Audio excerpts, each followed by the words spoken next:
very much for being here, and good afternoon. I'd like to take this time to clear up some of the questions that have been raised over the past 10 days or so and take full responsibility for my actions. At the outset, I'd like to make it clear that I have made terrible mistakes that have hurt the people I care about the most, and I'm deeply sorry.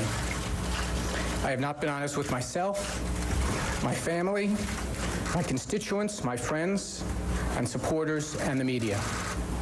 Last Friday night, I tweeted a photograph of myself that I intended to send as a direct message as part of a joke to a woman in Seattle. Once I realized I had posted to Twitter, I panicked. I took it down and said that I had been hacked. I then continued with that story, to stick to that story, which was a hugely regrettable mistake. This woman was unwittingly dragged into this and bears absolutely no responsibility. I am so sorry to have disrupted her life in this way. To be clear, the picture was of me, and I sent it. I'm deeply sorry for the pain this has caused my wife, Huma, and our family,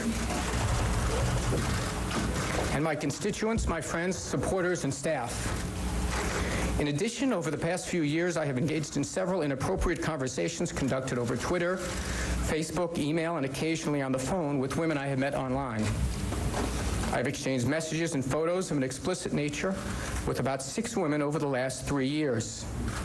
For the most part, these communications took place before my marriage, though some have sadly took place after. To be clear, I have never met any of these women or had physical relationships at any time. I haven't told the truth,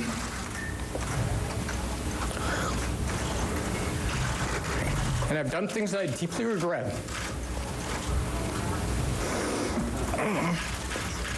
I brought pain to people I care about the most, and the people who believed in me.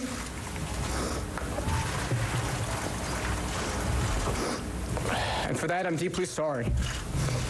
I apologize to my wife and our families,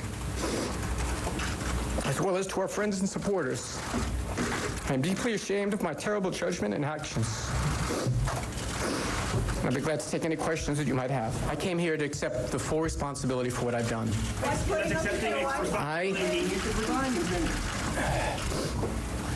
I am deeply regretting what I have done, and I am not resigning.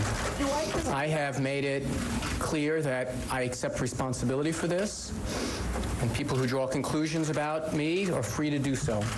I've worked for the people of my district for 13 years in politics for 20, and I hope that they see fit to see this in the light that it is, which is a deeply regrettable mistake. My primary sense of regret and my primary apology goes to my wife. I should not have done this, and I should not have done this, particularly when I was married. That's why I make that distinction. Why would you do this after you're married? You know it's wrong. The question people, your constituents, and a lot of us have is, what were you thinking? You know, I don't know what I was thinking. This was a destructive thing to do. I'm apologetic for doing it. It was deeply, deeply hurtful to the people I care about the most. It was something that I did that was just wrong, and I regret it. Did you use government resources for this kind of activity? And if so, is that a violation of the public trust? I did not. You didn't use a congressional phone, congressional email, on congressional time? No, I didn't do. Listen, I'm going to try to tell you everything that I can remember. Was my BlackBerry is not a government BlackBerry. My home computer is usually where I did these things. Usually? I don't have a knowledge of every last communication, but I don't believe that I used any government resources. Andrew Breitbart was standing where you're standing not more than 20 minutes ago and implied that he had an X-rated photo of you. Can you say that is not true? No, I cannot. I regret not being honest about this. This was a big mistake I was embarrassed. I was humiliated. I'm still to this moment. I was trying to protect my wife. I was trying to protect myself from shame. It was a mistake, and I really regret it. I love my wife very much, and we have no intention of splitting up over cases. I initiated them. They're generally women that I met on Facebook.